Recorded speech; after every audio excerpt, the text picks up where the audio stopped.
ଅଷ୍ଟମ ଶ୍ରେଣୀ ଯାଏ ପଢିବୁ ଆଉ ଅଧିକ ପଢି ପାରିବୁ ନାହିଁ। ନା ମୁଁ ପଢିବି, ମତେ ଭାବନା ବ୍ୟକ୍ତ କରିବାର ସୁଯୋଗ ଦରକାର। ନା ଧର୍ମ ତତେ ଏ ଅଧିକାର ଦବ ନାହିଁ। ତୁ ସେତିକି କହିବୁ ଯେତିକି ଆମେ ଚାହିଁବୁ।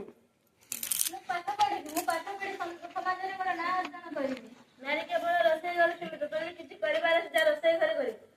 ये केमितिका समाज, ये केमितिका संस्कृति, ये केमितिका धर्म। ମୁଁ ଭାବିବି ପଞ୍ଚା ମତେ। ଖାଲି ଆଖି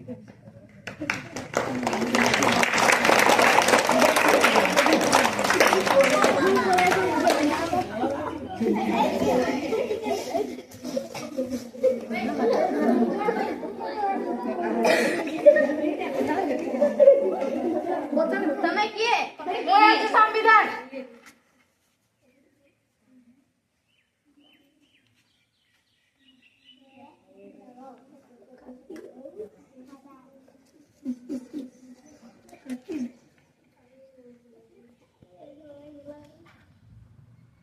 तमे किए? मैं होती संविधान।